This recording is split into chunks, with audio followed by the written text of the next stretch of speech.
আমরা যারা শহরে মানুষ এই কংক্রিটের জঙ্গলে থাকতে থাকতে মাঝে মাঝে মনে হয় একটা সবুজ পরিবেশে চলে যায়, চোখটাকে একটা আরাম দিই। হ্যালো ফ্রেন্ডস, আমি শর্মিলি।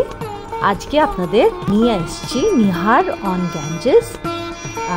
আমার ভ্লগ আজকে আপনাদের কি কি দেখাবে আসুন দেখি।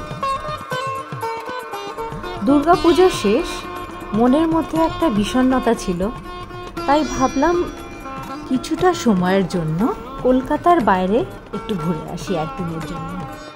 কলকাতার একদম কাছেই নিহার অন গ্যাঞ্জেস সোদপুরে অবস্থিত। সেখানেই আমরা ঠিক করলাম একদিনের একটা স্টেকেশন করব। আমাদের বাড়ি মানিকতলা থেকে আমরা যাত্রা শুরু করলাম। সেখান থেকে লেক টাউন হয়ে যশোর রোড ধরে বিটি রোড ধরলাম। বিটি রোড থেকে আমরা সোজা চললাম সোদপুরের দিকে। ডানলপ ব্রিজ পেরিয়ে, কামারহাটি পেরিয়ে শুকচরে এসে আমরা একটা সরু রাস্তা দিয়ে বাঁদিকে বেঁকলাম। যত এগোতে থাকলাম ততই রাস্তা যেন আরও সরু হয়ে গেল, গলি থেকে আরও তস্য গলি। যাই হোক, গুগল ম্যাপ দেখে দেখে আমরা ঠিকই জায়গায় পৌঁছাচ্ছিলাম, কিন্তু ভয় লাগছিল, গাড়ি বড়, রাস্তা ছোট হচ্ছে। তারপর নিহারের আমরা বোর্ড দেখলাম। বোর্ড দেখে এগোবো কি, সামনে রাস্তার মাঝখানে পোলস, ইলেকট্রিক পোলস। একটা জায়গায় তো রীতিমতো আমরা আটকেই গেলাম, গাড়ি যাওয়ার জায়গাই পাচ্ছিলাম না। কোনো রকমে পাশ কাটিয়ে একদম শেষে আমরা পৌঁছলাম নিহার অন দ্য গ্যাঞ্জেস। 1 ঘন্টা মতন লাগলো পৌঁছতে। সাদা রঙের একটা পরিষ্কার দরজা আমাদের জন্য খুলে দেওয়া হলো এবং মনেই হচ্ছিল যে সবাই আমাদের জন্যেই অপেক্ষা করছিল, নিহারের যারা স্টাফ আছেন তারা। নিহারের অফিস রুমটা পেরিয়ে আমরা সোজা গেলাম ভেতরে। সেখানে আমাদের জন্য অপেক্ষা করছিল ওয়েলকাম ড্রিঙ্ক, ওয়াটারমেলন জুস আর ফ্রেশ ছানার সন্দেশ। বাংলোটির চারিপাশে গাছগাছালিতে ভর্তি, অনুকূল পরিবেশ, ভালোই লাগছিল ঘুরতে। ইতিহাস বলছে এই বাংলোটি শোভাবাজার রাজবাড়ির নবকৃষ্ণ দেবের ছিল। তারপর ব্রিটিশ আমলে এটা একটা ব্রিটিশ কাপলের আন্ডারে চলে যায়। চলুন এবার দেখা যাক ঘরগুলো। এখানে মোট 3টে ইউনিট আছে। ইউনিট 2 সুখ শাড়ি যার নাম, সেই ঘরটিতে প্রথমে আপনাদের নিয়ে যাচ্ছি। এই ঘরটি বেশ বড় এবং পুরনো আসবাব দিয়ে ভর্তি। পেন্টিংসগুলো খুব সুন্দর, সেইগুলো একবার লক্ষ্য রাখবেন। আর প্রত্যেকটা জিনিস টিক উডের, সব পুরনো সাবেকি আমলের ডিজাইন। পালঙ্কটা দেখবেন, ইউনিক পালঙ্ক, খড়খড়ি জানালা, খিল দেওয়া দরজা, পুরনো দিনের শো পিসেস, এরকম নানান জিনিস দিয়ে সাজানো। পাশের ঘরটিতেও পালঙ্ক আছে, সেরকমই একদম পুরনো দিনের পালঙ্ক। তার সাথে স্মার্ট টিভিও আছে, আবার টি কফি সেটও আছে। যার যখন ইচ্ছা সে সেরকম করে খেতে পারে। শোকেসে আছে দেখলাম নানান রকমের খেলবার আইটেম, ইনডোর গেমস। ঘরের উঁচু উঁচু সিলিং থেকে যেরকম পাখা লাগানো আছে, সেরকম আধুনিক মতে আমাদের গরম কাটানোর জন্যে এসিরও ব্যবস্থা আছে। এবার নিয়ে চলি আপনাদের বাথরুমে। বাথরুম বিশাল বড়। এখানে বইয়ের একটা শেলফও আছে রাখা দেখছি।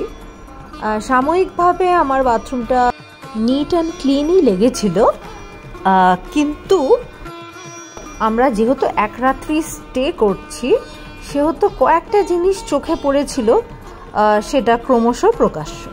নিহারের ট্যারিফটা জানাই। ইউনিট 1 8,500, ইউনিট 2 13,000 আর ইউনিট 3 11,000 পার নাইট। আর ফুড হচ্ছে সেপারেট। এই ফটোটা আপনারা লক্ষ্য করবেন, এটা অরিজিনালি কীরকম দেখতে ছিল রুমগুলো সেটাই তুলে ধরা হয়েছে। এই ঘর থেকে বেরিয়ে এবার আপনাদের নিয়ে চললাম ইউনিট 1 শুক গঙ্গা। এইটা একেবারে গঙ্গা ফেসিং রুম। এই দেখুন, এই জানলা দিয়ে আমরা খাটে শুয়ে পুরো গঙ্গাটা দেখতে পাবো। পালঙ্ক অফকোর্স সেরকমই সুন্দর, ওপর থেকে ঝালর দেওয়া। এবার চলুন বাথরুমটা দেখাই। এই বাথরুমটা কিন্তু অত বড় না হলেও ঠিক আছে, compact, neat and clean, toiletries, towel সব কিছুই প্রোভাইডেড। এবার চলুন সুখ তারাতে। এটা ইউনিট 3। এখানেও দুটো ঘর আছে। এখানে 4 পোস্টার বেড নেই, তবে পুরোনো দিনের টিভি, খুব ইন্টারেস্টিং অ্যান্ড রুচিসম্পন্ন সব বুকস, রিডিং বুকস, ফ্রিজ আছে ছোট, এবং পাশের ঘরটিতে স্মার্ট টিভি তো আছেই, আর তার সাথে এসিও আছে, আবার ঝালর দেওয়া পালঙ্কও আছে। খুব সুন্দর। এটা আমার মনে হলো আরও বেশি কম্প্যাক্ট আর এস্থেটিক্যালি ডিজাইনড। এবার চলুন মেইন অ্যাট্রাকশন যেটা আউটডোরটা আপনাদের একটু দেখাই। সিঁড়ি দিয়ে নেমেই হচ্ছে পুরো গ্রাসল্যান্ড, সামনের দিকটা পুরো green lawn, neat clean and trimmed lawn. পাশেই লোহার দোনলা আছে, পুরনো দিনের সেই কারুকাজ করা টেবিল চেয়ার লোহার সাজানো আছে এক সাইডে, আর আরেক দিকে লনের দেখতে পাচ্ছি ডাইনিং হল, যেখানে গেস্টরা খেতে পারবে। এখানে কাঠের সিঁড়ি দিয়ে নেমে শ্বেত পাথরের বেঞ্চ, আর বেঞ্চ পেরিয়ে বাঁধানো রেলিং পেরিয়েই সামনে গঙ্গা। চোখ ভরে দেখলাম গঙ্গাকে। নিহার অবস্থিত আছে খর্দাতে, আর গঙ্গার ওপারে হচ্ছে কোন্নগর। ওপারে চাইলে আপনারা বোট বা ফেরি করে বড় মন্দির, কোন্নগরের বা অবনীন্দ্রনাথ ঠাকুরের বাগানবাড়ি দেখে আসতে পারেন। রিসর্টের ম্যানেজারকে বললেই কিন্তু এরা সমস্ত ব্যবস্থা করে দেবে। এপারেও অনেক মন্দির, তীর্থস্থান আছে, যেগুলো আপনারা টোটো ভাড়া করে ঘুরে আসতে পারেন। এটা হলো বাংলোর পেছন দিকটা। এটা রান্নার এরিয়া, সব রান্না বান্না এখানেই হয়। তার পাশেই লক্ষ্মী ঠাকুরের একটা কাঠের মূর্তি। ফার্স্ট ফ্লোরে শুনলাম এদের একটা ক্যাফে আছে, তাই চললাম ওপরে ক্যাফেটা কীরকম সেটা দেখতে। ক্যাফেটার নাম সানসেট রুফটপ। এটা ওপেন টু পাবলিক, বিকেলবেলা খোলে। সকালবেলা গিয়েছি বলে সেই সময়টা এদের পরিষ্কার চলছিল। এখান থেকে নাকি গঙ্গার ওপর সানসেটটা দুর্ধর্ষভাবে দেখা যায়। এখান থেকে আমি নিহারের ওয়েস্ট সাইডটা দেখাচ্ছি। নিচে লন, পুরো বাংলোর গার্ডেন এরিয়া, গাছগাছালিতে ভর্তি। একদিকে বিয়ের মণ্ডপটাও দেখা যাচ্ছে। ডেস্টিনেশন ওয়েডিংয়ের জন্যই অনেকেই আসেন এখানে।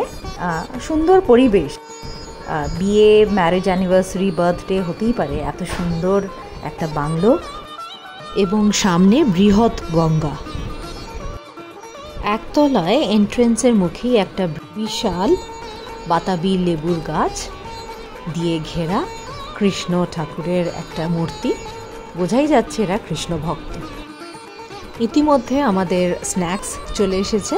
বলে রেখেছিলাম বড় বড় ফিশ ফ্রাই আমাদের জন্য করে রাখতে, আর অসম্ভব ভালো খেতে করেছিল।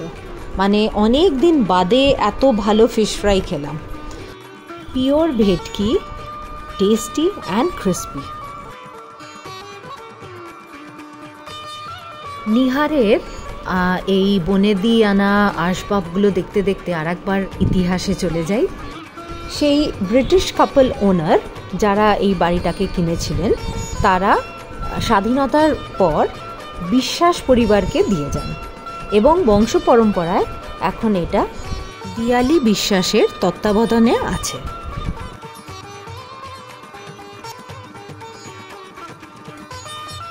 দেখতে দেখতে আমাদের লাঞ্চ টাইম চলে আসলো।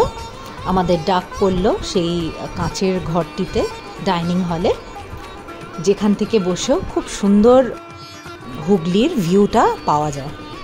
এখানে থালি সিস্টেম আছে।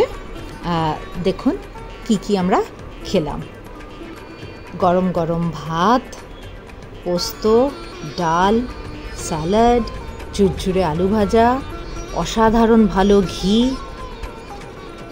লুচি, বেগুন ভাজা, মিষ্টি চাটনি, মিষ্টি দই এবং কষা চিকেন।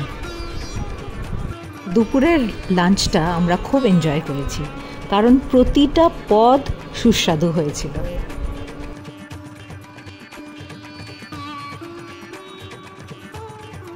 ডাইনিং কেবিন থেকেও আপনারা ডাইরেক্ট কিন্তু নিচে নেমে গঙ্গাটা গিয়ে দেখতে পারেন।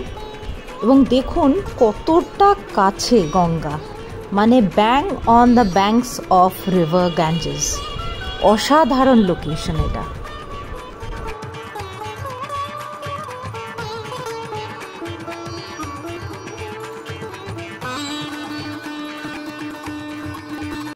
খাবার পর আমরা নিহারের ঠিক পাশেই নিহারিকা ঘাটে চলে গেলাম দেখবার জন্যে। সেরকম কিছুই পেলাম না, সাধারণ একটা ঘাট যেখানে অনেকে এসে স্নান টান করেন।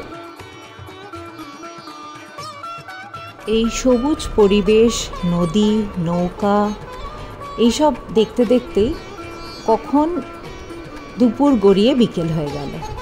তখন নিহার থেকে একটা আলাদা রূপ দেখলাম গঙ্গার।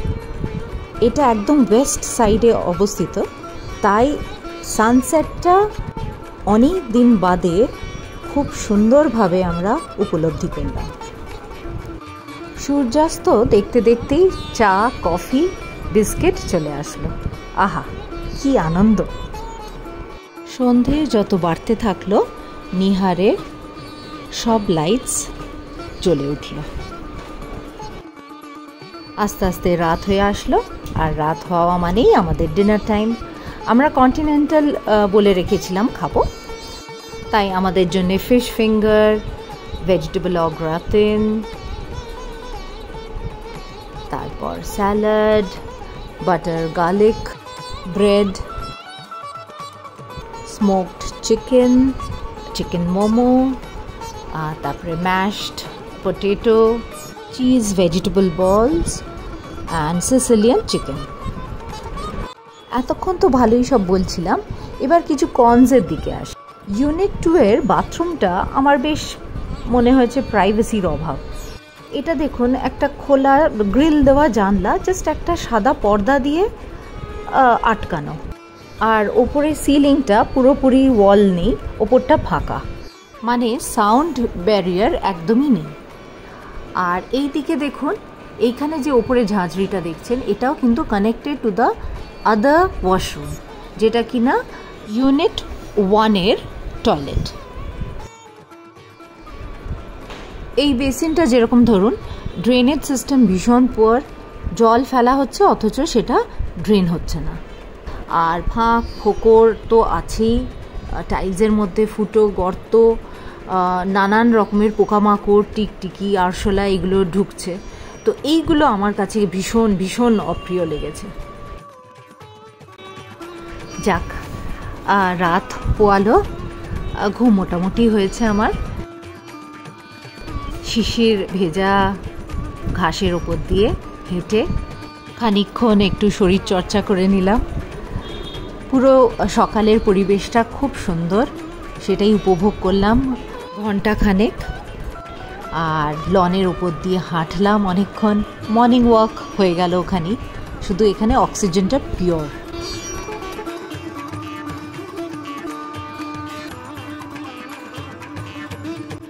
আমরা সকালে সবাই উঠে পড়েছিলাম, মাও দেখলাম উঠে পড়ে চা খাচ্ছেন। আর ওপরের ক্যাফে তো এখন বন্ধই থাকে, ব্লাইন্ডার্সগুলো সব নামানো, ঝড়ঝাপটা থেকে এগুলো রক্ষা করে। রাতের শিশির পরে পরিবেশটাকে যেন আরও সবুজ করে তুলেছে, অপূর্ব সবুজের সমারোহ।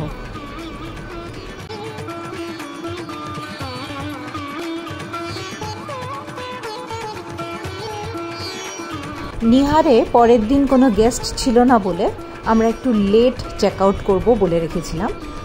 সো আমাদের কন্টিনেন্টাল ব্রেকফাস্ট চলে আসলো, ব্রেড, সসেজ, অমলেট, জুস, নানান রকমের ফল, বেকড বিনস, বাটার তো আছেই, ম্যাশড পটেটো। তারপর চা কফি খেতে খেতে একটা বেশ আড্ডা সেশন হলো আমাদের। ইউজুয়ালি বাড়িতে থাকলে তো পাওয়া যায় না কাউকে, সবাই নানান দিকে ব্যস্ত থাকে, কিন্তু এখানে একটা একসাথে আমাদের পরিবার এসে অনেক দিন বাদে খুব সুন্দর একটা আড্ডা হলো। লেট চেক আউট আছে আমাদের, তাই আমরা ঠিক করলাম যে লাঞ্চটা করেই যাব। তো ভাত, ফিশ ফ্রাই, স্যালাড আর মাংস কষা, ব্যাস এইটা দিয়েই আমরা মোটামুটি লাঞ্চটা পরের দিন সারলাম। ফিশ ফ্রাইটা অ্যাজ ইউজুয়াল অনবদ্য হয়েছিল। আমরা খেলাম এবং কিছু প্যাক করে নিয়েও আসলাম বাড়িতে। খাওয়ার পর আমাদের যাওয়ার পালা। ওখানকার স্টাফরা আমাদের হেল্প করলো, সব কিছু লাগেজ গাড়িতে তুলে দেওয়া হলো। লাস্ট বারের মতন দেখে নিলাম নিহারকে। আশা করি একটু বেটার মেনটেনেন্স হোক, আমরা অবশ্যই সপরিবারে আবার আসব। Till then, good bye.